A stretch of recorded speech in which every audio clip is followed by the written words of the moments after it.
Sosok yang satu ini menjadi perbincangan di dunia maya. Itu karena ia berhasil masuk Universitas Stanford dengan beasiswa dari Lembaga Pengelola Dana Pendidikan atau LPDP.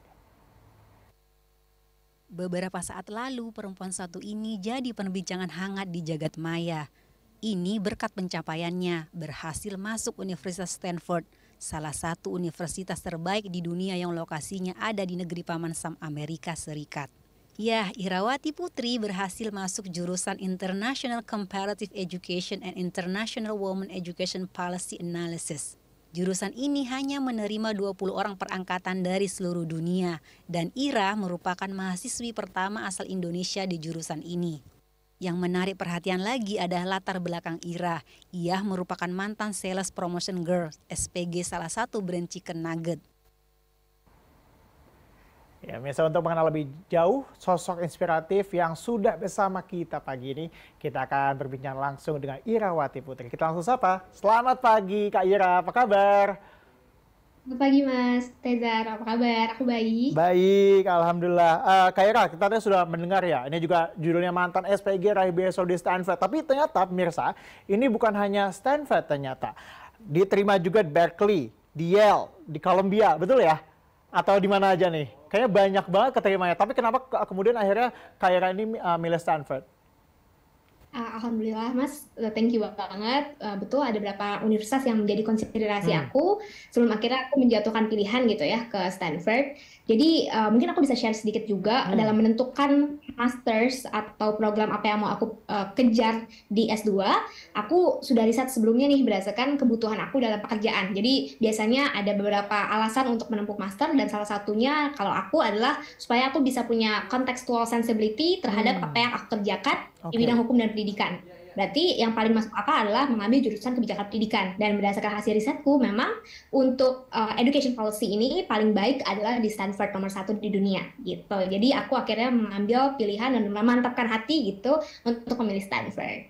Oke, mungkin bisa ceritakan juga kali ya Mbak Ira mengenai bagaimana perjalanan dari Mbak Ira ini sampai kemudian akhirnya bisa keterima di Stanford. Kan kita tahu bahwa Mbak Ira ini kan juga lulus di S1-nya di UI ya, hukum lagi. Wah, itu salah satu sekolah terbaik di Indonesia dong kalau untuk hukum.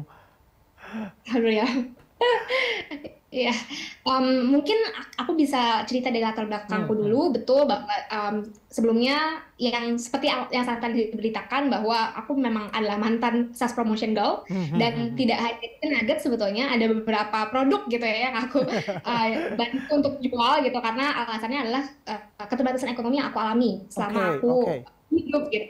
Jadi aku menjadi tulang punggung keluarga di usia 15-16 tahun, itu atas pilihanku sendiri karena aku melihat orang tuaku itu sangat sulit keadaannya dan sering direndahkan orang lain karena tingkat pendidikan mereka rendah, mereka juga tidak bisa mengakses karir yang baik gitu. Sesulit apa kehidupan kami saat itu, ini nggak ada maksud sama sekali untuk pamer kemiskinan gitu ya. Aku cuma pengen share karena aku rasa mungkin banyak orang-orang yang latar belakangnya sama seperti aku dan aku mau menunjukkan bahwa masih ada harapan gitu untuk orang-orang yang punya modalnya adalah quote and quote hanya semangat dan kerja keras gitu.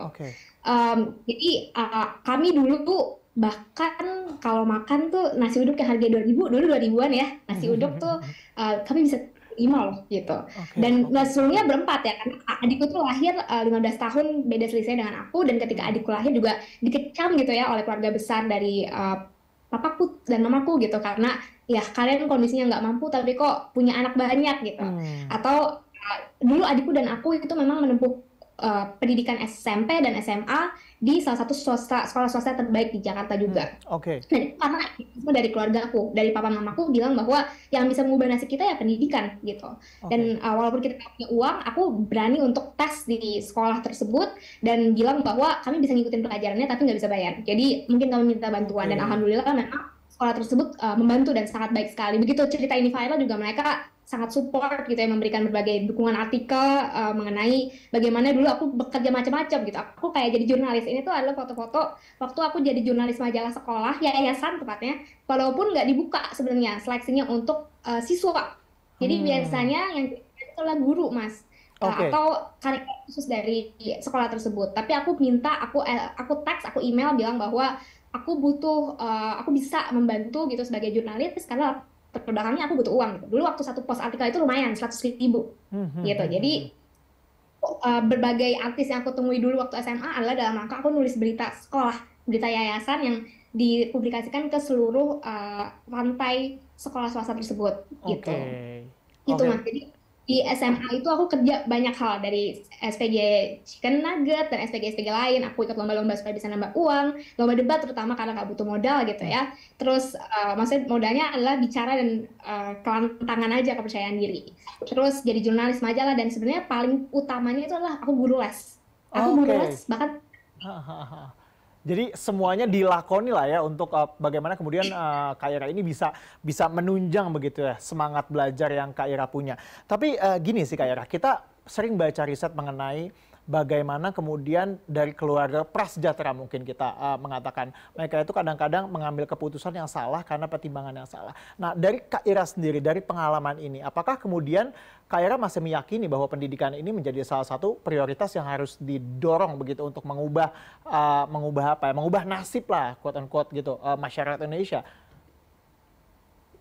Aku bisa sangat mengerti Mas pendapat yang seperti itu karena sebagai orang yang merasakan posisi dalam hal ini tangan di bawah gitu ya Mas ya, Iya. yang memang berada di keluarga yang sangat prasejahtera, aku tahu kadangkala itu membuat kita bermimpi jadi sangat kerdil dan bahkan dikerdil oleh orang lain gitu kan. Oleh karena itu kita merasa yang harus kita lakukan adalah bagaimana caranya mendapatkan uang, bekerja secepat-cepatnya, dan itu yang kadang bikin beberapa orang memutuskan untuk meninggalkan sekolah dan justru pengen cepat bekerja gitu. Tapi dulu justru yang mungkin aku mau share sendiri, menurut aku ini juga sangat terpengaruh dengan bagaimana gaya parenting dari keluarga kami gitu ya. Walaupun memang tidak bersekolah tinggi, tapi mereka punya kepercayaan bahwa yang bisa mengubah nasib adalah pendidikan, dan itu juga jadinya yang aku percaya gitu. Bahwa jalan yang paling masuk akal yang aku tahu saat itu adalah pendidikan, dan itu bisa aku tapaki. Tapi kalau yang lain, kalau dulu mungkin belum ada YouTube gitu ya, yang aku bisa jadi content creator, mungkin segala macam dengan aspek kreatif itu, saat itu belum kebayang. Jadi yang bisa aku lakukan adalah aku berusaha sekolah sebaik mungkin, mempertahankan keringanan yang aku punya di kuliah juga. Aku berusaha untuk mendapatkan beasiswa supaya biayanya ringan, aku ngajar ini itu karena aku juga percaya mempertahankan pendidikanku itu adalah hal yang paling penting, karena dari situ aku bisa berangkat mendapatkan karir yang lebih baik gitu. Jadi kepercayaanku saat itu adalah hanya untuk mendapatkan karir yang lebih baik dulu aja, untuk bisa mengubah dan mengangkat derajat keluargaku gitu. Tapi apakah kalau ditanya aku dari awal pengen masuk Stanford, itu ya pasti nggak kepikiran 10 tahun lalu Mas. 10 tahun lalu aku pikir sekolah bisa makan gitu.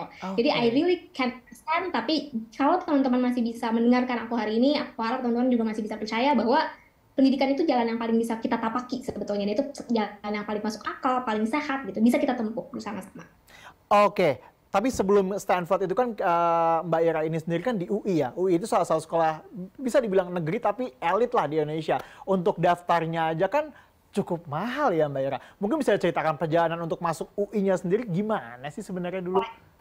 Boleh banget, boleh banget. Ini juga menurut aku persepsi yang perlu diluruskan gitu Mas. Karena di Universitas Indonesia itu aku masuk ke jalur reguler. Waktu itu memang melalui SIM UI. Dulu SIM UI masih bisa masuk ke jalur reguler gitu ya. Aku kurang tahu kalau sekarang seperti apa. Tapi dulu aku sangat beruntung di jalur reguler itu aku jadinya berhak atas biaya operasional pendidikan berkeadilan.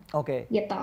Dan di tengah jalan aku mendapatkan juga beasiswa dari salah satu bank terbesar di Indonesia dan beasiswa peningkatan prestasi akademik dari kementerian. Wow. Jadi, nah kalau ditanya gimana cara aku bayar si seleksi masuk SIMA UI-nya ini, aku bisa cerita sesuatu yang lumayan menarik. Jadi dulu karena aku lomba-lomba terus gitu ya Mas ya, lomba terakhir aku di di SMA adalah lomba yang diselenggarakan sama Fakultas Hukum UI. Namanya nasional gitu. Dan itu aku dapat hadiah yang besarannya aku pakai persis banget sejumlah biaya masuk untuk seleksi SIMA UI. Jadi dari situ juga kebetulan, jadi tim aku tuh kalah Mas, tapi alhamdulillah aku keluar ternyata predikat sebagai best speaker gitu. Jadi pas aku udah jalan pulang, udah mau balik itu kayak oh my god ya udah belum jodoh, belum rezeki, aku dapat SMS bahwa aku ternyata dapat best speaker dan biayanya itu bisa aku pakai untuk aku daftar si seleksi masuk UI gitu. Jadi ya memang juga ada faktor kebetulan dan keberuntungan ya, yang mana aku percaya itu adalah privilege aku gitu. Mbak Ira, ini yang terakhir, kita tahu bahwa mimpinya sudah di tangan, tinggal menjalani nih. Stanford sudah di tangan, insya Allah tinggal jalan ya di akhir tahun ini. Apa kemudian cita-cita besar yang Mbak Ira yang ditanamkan di dalam benak? Mbak Ira sekarang? Setelah kemudian nanti Mbak Ira Stanford pulang ke Indonesia akan bawa apa nih? Mimpi besarnya untuk Indonesia nih apa nih? Pasti untuk merevolusi lagi kebijakan pendidikan kita supaya bisa merangkul seluruh lapisan masyarakat dari berbagai status sosial, dari berbagai wilayah gitu, bahkan di daerah yang paling terluar, tertinggal gitu. Dan ini juga salah satu yang aku bawa ke Stanford ketika aku dalam proses aplikasi gitu ya Mas. Ada personal statement, ada diversity statement, ada research sample, dan semuanya aku bahas adalah mengenai gimana kebijakan pendidikan di Indonesia itu jika melakukan inovasi digital dan lain sebagainya itu harus bisa menyentuh semua generasi gitu dan harus dipikirkan secara matang. Tapi kalau dalam jangka pendek apa yang mau aku lakukan adalah aku mau pay it forward berkat aku yang aku terima gitu. Aku tahu pengetahuan mengenai S2 pendidikan tinggi Stanford itu adalah privilege gitu. Aku hanya bisa akses itu karena aku menempuh pendidikan yang lebih tinggi gitu. Jadi aku pengen mengedukasi lebih banyak orang bahwa it is certainly possible untuk mencoba apa yang aku lakukan sekarang gitu. Dan ada cara-cara yang bisa ditempuh bahkan untuk orang yang latar belakang ekonominya sangat sulit seperti aku.